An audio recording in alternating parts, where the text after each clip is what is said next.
Before Tesla or SpaceX made him a household name, Elon Musk was already a millionaire. In fact, by the time he was 30, he'd built and sold 2 companies for hundreds of millions. How did a kid from South Africa, with no connections or wealth to lean on, pull this off? This is the untold story of how Elon Musk became rich before Tesla. A story of relentless hustle, big risks, and a mindset that refused to settle. Let's dive in.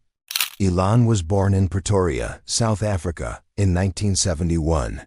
Growing up, he wasn't exactly living the high life.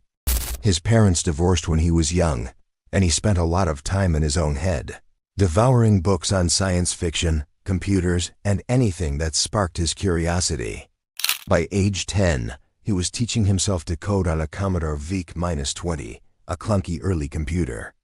Picture this: a kid barely in double digits, spending hours writing programs instead of playing outside.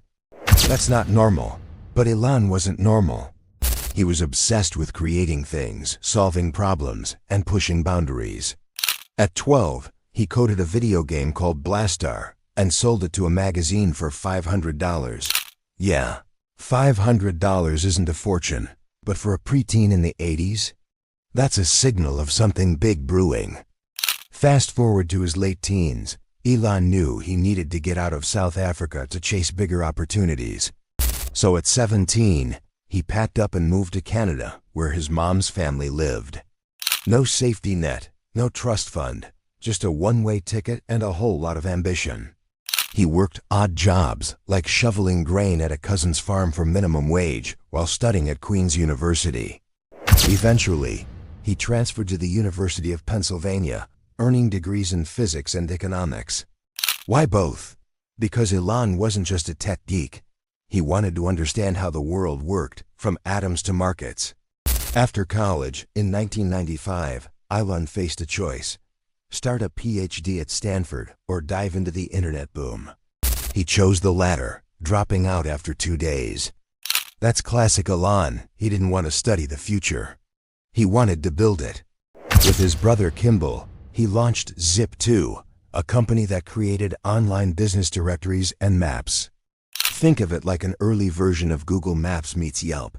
Sounds simple now, but in the mid-90s, the internet was barely a thing. Most businesses didn't even have websites. Elon saw the potential when others didn't. He coded late into the night, slept on a futon in the office, and showered at the local YMCA. That's the hustle people don't talk about, the unglamorous grind behind the headlines. Zip2 wasn't an overnight success, but Elon's persistence paid off. In 1999, Compaq bought Zip2 for nearly $300 million. Elon's share, about $22 million. At 28 years old, he was a millionaire, but he was just getting started. Instead of kicking back, Elon poured his money into his next big bet, XCOM. This was 1999, and online banking was practically science fiction. Most people still mailed checks. Elon wanted to revolutionize how money moved online, creating a platform that could handle everything from payments to investments. He worked 100-hour weeks, coding, pitching investors, and battling competitors. XCOM merged with a rival, Confinity, which had a little product called PayPal.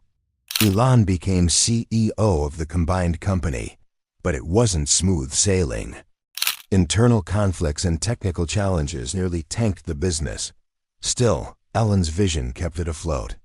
He pushed the team to make PayPal fast, secure, and user-friendly. By 2002, eBay saw the potential and bought PayPal for $1.5 billion. Elon walked away with $180 million. Not bad for a guy in his early 30s. Now here's where Elon's mindset sets him apart. Most people would have taken that money and retired to a beach somewhere. Not Elon. He saw money as a tool, not a trophy. He reinvested almost everything into 3 insanely ambitious ventures.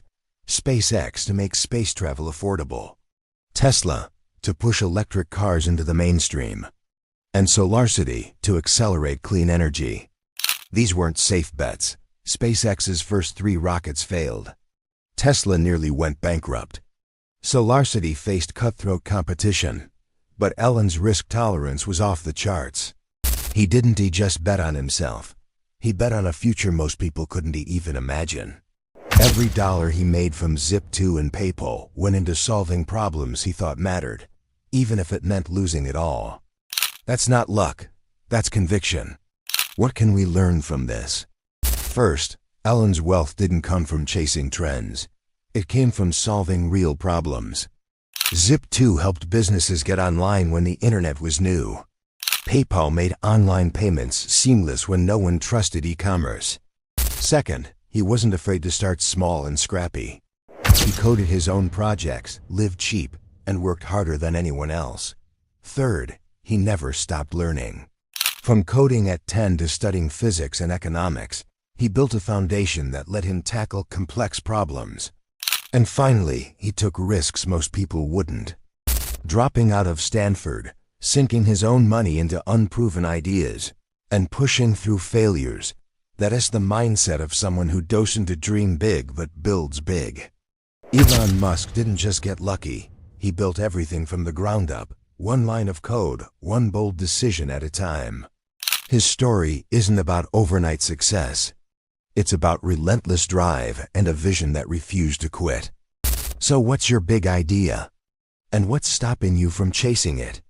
Hit that like button, subscribe for more stories like this, and let me know in the comments what inspires you about Elon's journey. Until next time, keep building, keep dreaming, and I'll see you in the next video.